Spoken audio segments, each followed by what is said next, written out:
Assalomu alaykum kitobxo'mar do'stlar. Uyg'ur TV'ning roman o'qish programmasiga xush keldinglar. Tövәнде sizlarga yozuvchi Habibulloh Ablametning Muz tutgan daryo nomli romanining 14-chi qismini anglashga boshlaymiz. Tong so'zilish oldida yosh xonim o'g'li bilan ana shu yo'llarda sukunat ichida ketyotdi. Bu yo'llar yosh xonim uchun erkinlikka qarab kechayotgan yo'lning boshlanishi edi. Texnik to'g'risini aytganda, ushbu yo'llar burun yosh xonim uchun ishq muhabbat yo'lining muqaddimasi bo'lgan bo'lsa, shu damda erkinlikka qarab qochgan yo'lning muqaddimasi bo'lib hisoblanadi. Dunyoda erkinlikdan betar qutlug' narsa bormi? Eng to'g'risini aytganda, bu so'zni yosh xonimning eri lagerdan chiqargan maktubining beshiga yozgan edi. Yosh xonim o'g'lini elib bu yo'l orqali boshqa bir dunyoga, erkinlik bor yerga, o'g'lining istiqboli bor dunyoga, erining arzu-armonlarini, shikoyatlarini butun jahonga anglitadigan joyga ketyotdi. Yosh xonim erining ana shu arzularini amalga oshirish uchun o'zida shunchalik iroda va umidning borligiga ishonadi. Garchi Qur'ondan chiqqan chog'da o'zida sal ikkilanish bo'lgan bo'lsa-mu, yo'l uzoqan sari, uydan yiroqlashgan sari vujudiga qandaqdir talva bir kuchning mujassamlashayotganligini his qilyotdi. O ichida safarimiz qanchalik mushaqqatli va qadamlarimiz qanchalik asta bo'lsa-mu, hamon ko'zlagan yerga yetib boramiz. Bu talva kuch cho'qim menga yor yo'lak bo'ladi. Xuddi men eng yaxshi ko'rib o'qigan Paul Coelho'ning Al Kimyogar nomli romanidagi biror narsaga chin dilingdan ixlos qilsang, butun olam shu istakingni amalga oshirish uchun yordam beradi degan hikmatga to'lgan jumlasida aytilgandek, butun olam o'g'lim fikrimizga yor yo'lak bo'ladi. Yosh xonim ana shunday xiyollar ichida o'ziga ilhom berib, ona maktabining oldiga kelib qolgan edi. Shu damda yosh xonimning nigohi maktabning xarobiylikqa aylangan iskatsiz holatiga tushgan edi. Burungi yeshil sirda sirlangan qo'chqanotli cho'ng darvozasi bilan ikki yonlik kichik ikki temir eshik qumirib elevitilgan bo'lib, faqat darvoza bekitilgan beton to'riklar cho'ngchiyib turadi. Ushbu to'riklarning biriga bekitilgan G'ulji shaharlik 7-o'tir maktab deb yozilgan taxtayning bir chetidagi mix tushib ketganlikdan bir chetga qing'aygan holatda sanglab turadi. Yonlaridagi temir reshatkalarning sirlari tushib, hamma yerni dod besib, ba'zi yerlari chirib bir-biridan ajrab ketgan holatda edi. Maktabning oldidagi Stalin ko'chasi deb ataladigan cho'ng ko'chada kechacha etilgan etildoq bilan salyotlarning qoldiqlari to'lib yotadi. Maktab binosi butunlay chaqib etilgan edi. Burungi sinflarning joyida turgan qor o'tgan azgonlar va dövi kesak, dövi to'plar go'yo kishiga qabristonlikni eslatadi. Maktab qorasining so'l tarafida bo'lsa, yangi qurilish uchun akelgan qurilish materiallari bilan sementlar etish mashinasi turadi. Uning nerisiga yo'g'on bir kran o'rnashtirilgan edi. Kranning g'oyat zo'r bilaklardan tuvanga sanglab turgan zanjir xuddi dar yog'ochiga bog'langan sirtmoqdek qishning sovuq shamolda planlanayotdi. Darvaqa bu go'zal maktabning tuyuqsizlik chaqib etilishi Uyg'ur ma'rifining oppoq suzuq bo'yniga silingan sirtmoqdan boshqa narsa emas edi. Maktabning o'ng tarafida o'rib etilgan Stalinning haykali qorning ostida uzun sig'i yotadi. Yosh xonim faqat qor dovsidan chiqib qolgan ikki putining uchiga qarabla uning Stalinning haykali ekanligini jazmlashtirgan edi.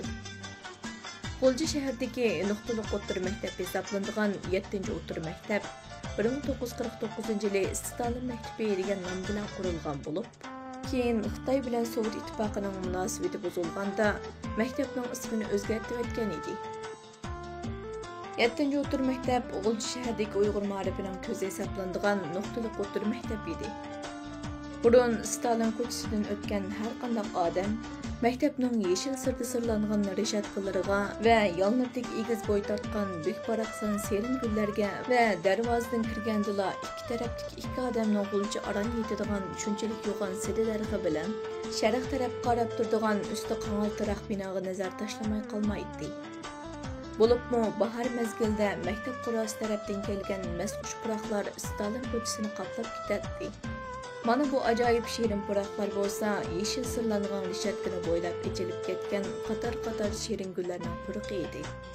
Reshatkadan sirtqi bo'y tortib chiqib qolgan shoxlarda sapaq-sapaq sangilab turgan muattar guli bo'lsa, maktabning oldidan o'tgan kechganlarning ustida zumratdek julolinib, har qanday yo'lovchini o'ziga jalb qilib tan qoldiratdi. Ana shu axtar kabi sangilab turgan shirin gullarning har bir sapqining g'o'llari mazmut, gullarining rangi zangar va olma yupurmoqlari cho'nliqidagi quyuq yupurmoqlarining rangi to'q yeshil edi. Her bir sapaq shirin gülden çeçilgan muattar her yanını qaplab ketadi.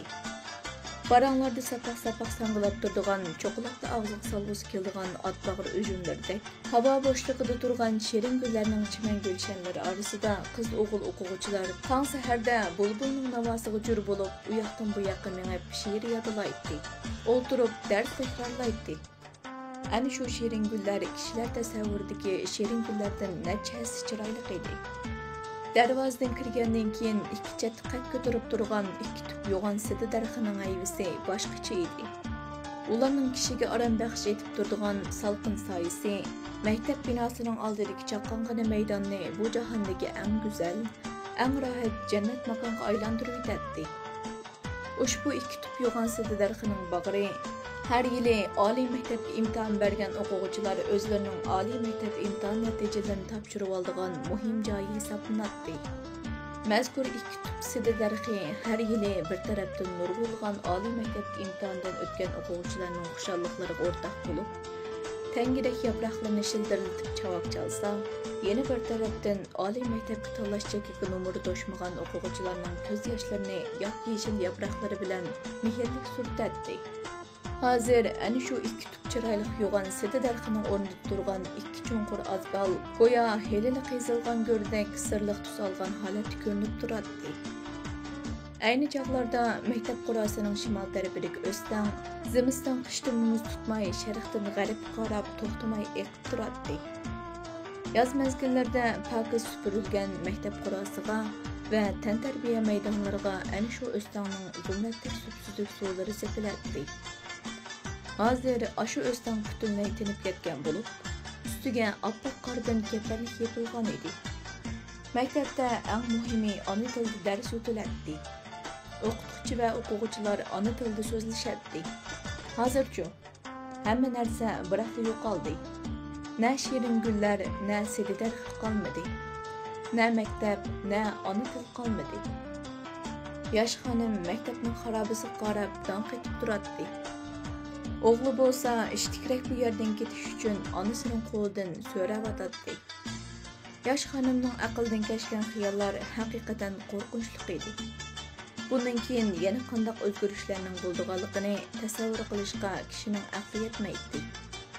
Yosh xonim ichida sidi daraxtlar, shirin gullar, ona maktab, yoshligimning oltin davri, nalarda qoldim deb nido qildi. Ve oğlunun rayıga beqib yo'lini davom qildi. Yosh xonim ona maktabiga eng oxirgi bir qatim astoydil qarab olg'isi kelgan bo'lsa-mu, lekin qarashga petinolmadi. Ko'z oldidagi manzara har qanday odamda bezorlik tuyg'usini qo'zg'atmay qolmaydi. Mushu maktabda o'qigan har qanday bir odam maktabning hozirgi turiga uzoqroq qarab turishga bardoshlik berolmaydi. Va burungi go'zal ko'rinishi ixtiyorsiz ko'z oldidan o'tkazib, azoblanadi. Istirab chekatdi. Ko'ngli yerim bo'lib, ko'zlariga ixtiyorsiz yosh oladi. Shuning bilan birga yana ichida nafrat, isyon va cho'qin ko'tarilmay qolmaydi. Yosh xonim o'g'lining royiga beqib yo'lni davom qildi. U ana shu burungi maktabning go'zal mezgillarini va o'zi o'qigan baxtli chog'lardagi tuyg'ularini mangu saqlab qolishni orzu qilgan bo'lsa-mu, lekin ona maktabining hozirgi ahvolini ko'rgandan keyin hasratlik tuyg'ulari go'yo xato yozilib qolgan jumlalarni o'chirayotgan o'chirgichdek hammasini birdan o'chirib etib boradi. Yosh xonim o'zini beorom qilayotgan hasratdan qutulish uchun o'chirilib ketayotgan go'zal aslimalarning zehnidagi o'rniga o'zi eng muhim deb bilgan bugungi safarni qanday qilib muvaffaqiyatga erishtirish to'g'risidagi o'ylarni qo'yishni o'yladi. Darvaqa yosh xonim haqli edi.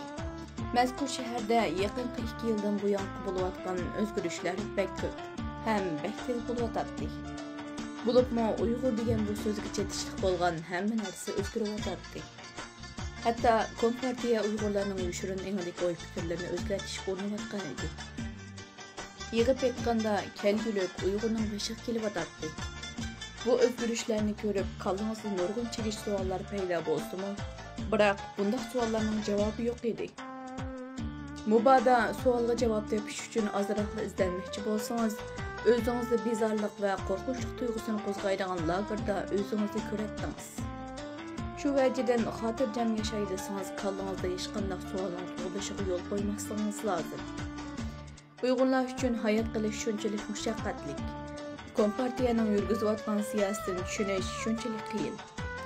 Partiya demak hamma narsa demak. Uning yo'l yo'riqsiz qiltavermaydi. Partiyaning ta'limoti Tangrining buyruqlaridan kuchlik va ulug'. Partiyaga qarshi chiqqan, ilohga qarshi chiqqandan mubattar bo'ladi. Ilohga qarshi chiqqanning jazosi u dunyoga qolgan bo'lsa, partiyaga qarshi chiqqanning jazosini bu dunyoda tortadi. Hamda darhol ijro qilindi. Uning ustiga bu jazo shundoq bir qattiq jazoki, ham jon tahdidiga uchraydi, ham mol-mulk. İlgiri xiyolga kelmagan yoki kelgan bo'lsa-mu, mensining bir bo'lug'ida qora chekitdek xiralashib ko'ringan narsalar endi birdanla reallikda kundadagidek yuz berib, Uyg'urlarni jiddiy andishaga selayotgan edi. Albatta, aqli va jasorati borlar tavakkul qilib, mushu ona va boladek erkinlikka qarab qochishning yo'lini tepish kerak. Qo'rqqan odam tam yiqilib mangadi degandek, o'g'lini yetaklagan yosh xonim ona maktabining reshatkali hosil zemining xarobasini yoqlab 100 metrcha mang'andan keyin Stalin ko'chasining ochiligi yetib kelgan edi. Yosh xonim ikki yo'lning qaysi bilan mengishni bilolmay turgan joyda bir lahza tamtirab turib qoldi. Dal mush chog'da yosh xonimning nazari udulda qad ko'tarib turgan G'ulji shaharlik 8-o'rta maktab binosiga ag'darildi. Mazkur maktab G'ulji shahridagi Xitoy o'quvchilari o'qiydigan nuqtaliq o'rta maktab edi.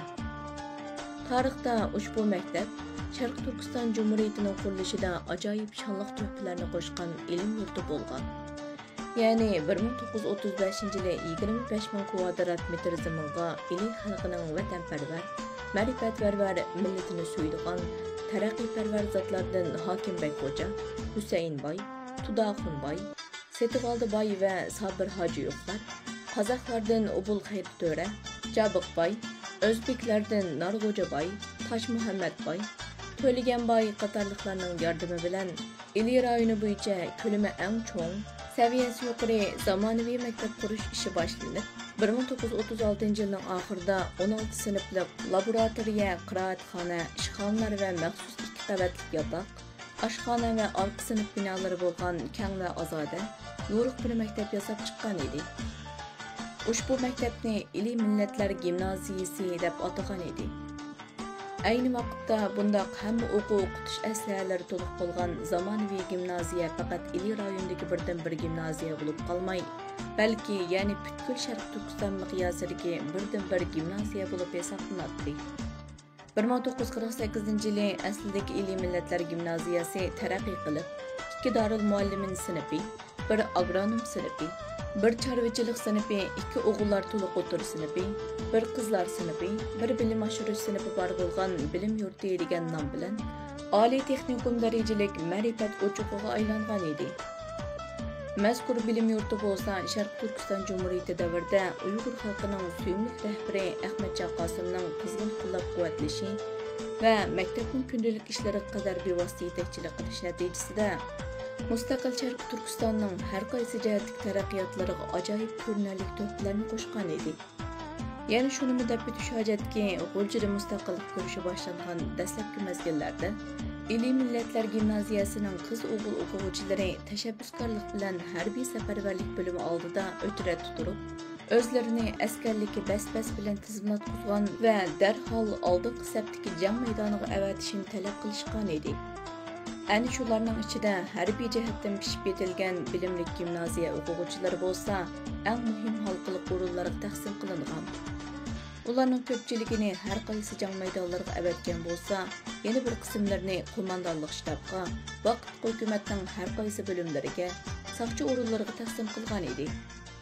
Yana bir qismlarini nahiye, shaharlik idora jamiyat xalq tashkilotlarini qurib chiqishga yo'llagan. Bo'libmi gimnaziyada o'qib yetishib chiqqan bir qism yozuvchi shoirlar va rassomlarni gazetxonaga, tashviqot o'rinlariga va jang maydonlariga muxbirlik qilishga yo'llagan edi. Ayni chog'da qo'mondonlik shtabi oldidagi cho'ng yo'lning egiz temig'i gimnaziya 4-sinf o'quvchisi Ablay Ro'zi sizgan ayol dehqon chorvachilarning ora gurjak, nayza tutib olg'a deb vaqirgan holda pilomot, miltiq etib turgan Go'mindang askarlarga dahshatlik etilib ketayotganligi tasvirlangan cho'ng rasm chaplab qo'yilgan edi. Ana shu tomdagi rasm mustaqillik kurashiga otlangan har bir Uyg'urning qalbida dushmanga bo'lgan g'azab nafratni uyg'otish bilan birga mustaqillik kurashiga bo'lgan ishonch va jasoratni oshirgan edi.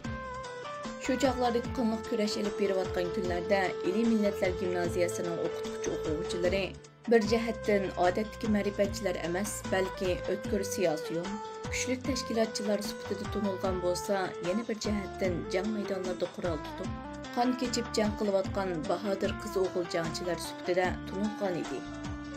Oldingi safga otlangan milliy armiyaning eng oldingi qatorida avtomatni tutib ko'kragini kerib ketayotgan komandir va jangchilar yana mushu gimnaziyaning o'quvchi-o'quvchilari edi. Ularning ba'zilari Liyangshan, Arambog' va Oyturum jang maydonlari qarab mangsa, ba'zilari ot ustida o'tirib, partizanlar bilan birga Urumchi ili tosh yo'l taraf otlangan edi. Yana ba'zilari soqchi qismlariga rahbarlik qilib, eng og'ir yuklarni ustiga olgan bo'lsa, gimnaziyaning qizlari sinfidagi qizlar hamshira papkallari esib, jang maydonlarida yarador jangchilarning yorlarini tangan va navbati kelganda qo'lib qurol olib, dushman istiqomlariga hujumga o'tgan edi. Vaholanki 1966 va 1976-yilgacha davom qilgan atalmish proletariat madaniyat inqilobi davrida bilim yurti o't qo'yib ko'ydirib etildi. Keyin qayta remont qildirilgan bo'lsa-mu, biroq burunqi nomni o'zgartirib, maxsus Xitoy o'quvchilari o'qiydigan G'ulji shaharlik 8-o'tir maktab degan nom bilan atagan edi. Navbatda ushbu maktabda faqat Xitoy o'quvchilari o'qiydiganligi uchun hozirgi Uyg'ur madaniyatiga va tarixiga oid barliq narsalar tub yil tizidan yo'q qilinayotgan mezgilda taqdiri 7-o'tir maktabninkidek bo'lib qolishdan qutulib, o'rib etilmay saqlanib qolgan edi. Tarixdagi bilim yurti hozir qanday nom bilan atalsin va yoki kimlarning o'qitish ishlari uchun xizmat qilishidan qat'iy nazar, maktabning o'zi mushu shaharning ko'zida mavjudligini saqlab qolyapti. Mazkur maktab mushu shaharda, mushu yer sharining ustida mavjud bo'ldi ekan, uning shonli tarixi yana G'ulji xalqining qalbida o'z o'rnini yo'qotmaydi. Darvaqa, burunqi bilim yurtiga nigohini og'dirgan har bir Uyg'urning ko'z oldida ayni zamondagi mustaqil Sharqiy Turkiston Jumhuriyatining shonli tarixi va ashu davlatni qurish uchun shahid bo'lgan qahramon o'g'il qizlarning ish izlari namoyon bo'lmay qolmaydi. Shuning bilan birga yana maktabga qaragan har bir Uyg'ur o'zining suyumli dohisi Ahmadjon Qosimning mustaqillik o'rnini qadam, mag'rur turgan siymosini aslamay turolmaydi. Demisimi qishning sovuq qahsarda o'g'li bilan qatnashib ketayotgan yosh xonim dal mush yerdan o'tib ketib etib, ana shunday manzarlarni, ana shunday o'y-xayollarni kallasidan chaqmoq tezligidek o'tkazdi va darhol ochi yo'lning g'arb tarafidagi yo'lga qarab, o'g'lining qo'lini tutgan peti yurib ketdi. Ana va bola kuzning bo'ronlarida shehidan uzilib, uchib yurib, eng oxirida bir tomning bulunib kelib to'xtagan yugurmoqdek uydan chiqib tamush yergacha bo'lgan orliqidagi uzun bir musofani bosdi va yana udulib qarab 300 metrdek mong'andan keyin shimol tarafdagi yo'lga tushib ozroq yo'l elib, nahiyalarga qatnaydigan avtobuslar bor qatnashning oldiga kelib to'xtagan edi.